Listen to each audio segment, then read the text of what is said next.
I would like to welcome you to Creating Sacred Space in Our Lives. I am Tripp Martin, the pastor of Auburn First Baptist Church in Auburn, Alabama, at the corner of College and Glen. And we are talking about holy discontent, thinking about the unrest, disputes, and complaints that we find in Scripture. Now, at first, we might wonder, why talk about discontent? It just seems rather negative. But we talk about discontent because we find it in Scripture. That Scripture is not one-dimensional. It deals with all of the realities of life. So, because of that, we find discontent in Scripture. We also talk about it because we find it in our lives. That if we pretend as if it's not a part of our daily experience, that does not help us understand it or to deal with it. So, we talk about it.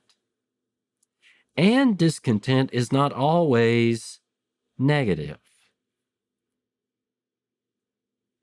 That we learn to find hope in the face of it. We develop encouragement that gets us through it. We experiencing joy of overcoming it. And we learn about redemption that can come from the midst of it. But how can discontent be holy? It is holy because we reach out to God from the middle of it. And God can renew our spirits. God can give us strength as we endure it. God can guide us to the other side of it. And God can redeem it, giving us grace. So we are invited because of our experience of discontent, because we find it in Scripture, to think about the presence of God in the middle of it. So we're thinking about holy discontent.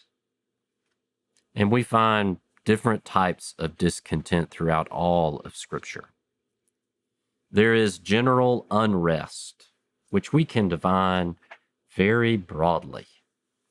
When we experience discontent, it's that feeling of turning over and over in the bed where we cannot fall asleep. Or what it is like to cry into a good friend's sleeve. Or that dilemma where we are working through an obstacle in front of us. That in Scripture, it's the people crying out for God as they need help in Egypt. It's the unrest that we find throughout the book of Psalms for all sorts of reasons. It's the book of Lamentations where someone is calling out for help from someone passing by. Or it is Jesus in the Garden of Gethsemane saying, "Take this cup from me." But along with general unrest, we also find disputes throughout all of Scripture. That they are the arguments, debates, and dialogue in the Bible. Whether it's between Cain and Abel, Jacob and Esau, whether it's Jeremiah trying to be honest with the people about exile, or Jesus having a tense conversation with the scribes, or the debates that we find at the Jerusalem Council in the book of Acts, where they're debating about Jews and Gentiles. And then, along with that unrest and those disputes, we also find complaints, where people are looking towards God for justice, mercy, and hope. We find complaints in the book of Psalms where it asks, "Why do my enemies prosper?" And then there's John the Baptist complaining about the corruption of religious leaders.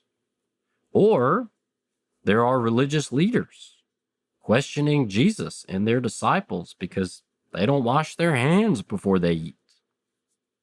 Or there's Paul and Silas thrown into jail because a servant can no longer sell her blessings for her slave owner. That there are all sorts of complaints. That we are thinking about the presence of God in the midst of all of that unrest, disputes, or complaints. That what does it mean to talk about holy discontent? Throughout Scripture, we don't find a caricature of people. That we find nuances and complicated dynamics. And one of the main stories where we find discontent is from the book of Exodus, there in chapter 16, where the people of God are fleeing Egypt. They are being liberated from slavery. That everything is happening so fast, they don't have time to think about it. But once they flee Egypt and they're no longer in a hurry, and they can finally consider what has happened, they are upset. There is discontent, asking, why did we leave Egypt where we were safe? Here in the wilderness, we have no water and no food.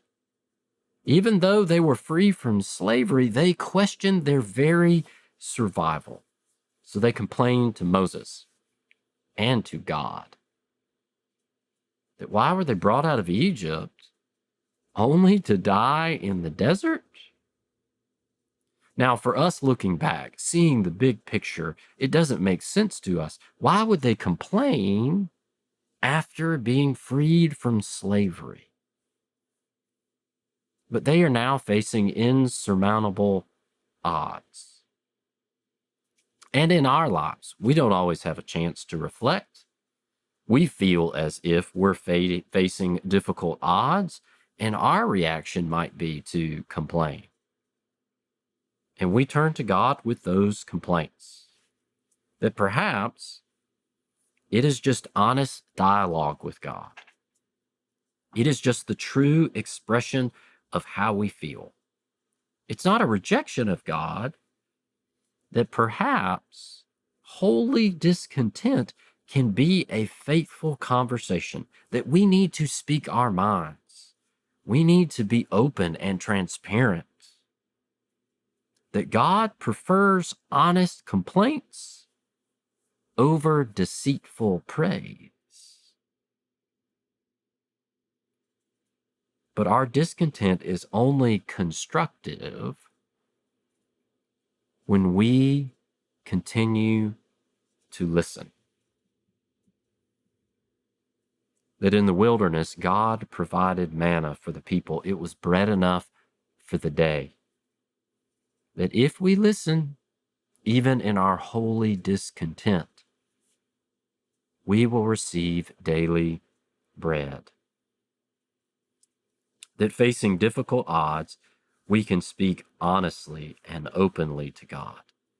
We just need to remember to listen, allowing our complaints to become conversation. Growing up, my uncle had a farm, and we would go out there for holidays and for family meals. And there was a small little house that had a cozy den. And right there on the coffee table in front of the couch were several puzzles.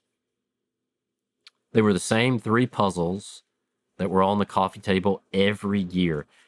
And I always look forward to trying to solve them. It took years before I ever did. And they would frustrate me. But for some reason, I still enjoy trying to solve them.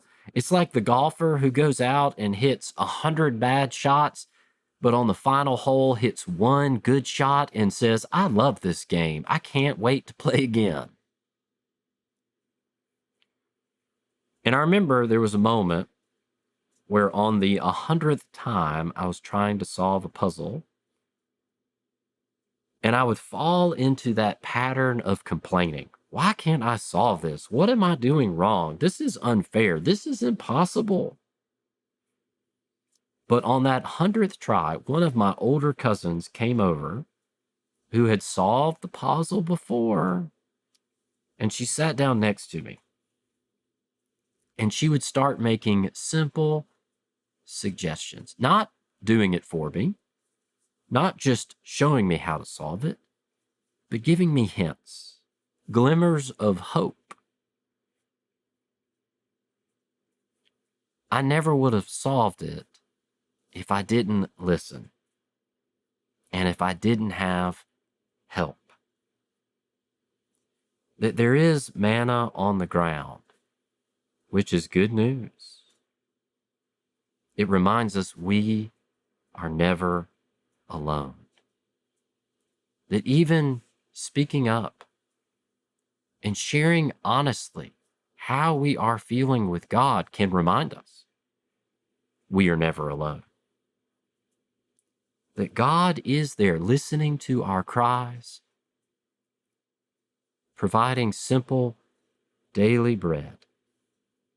That it is not all up to us, which is something that our holy discontent can lead us to.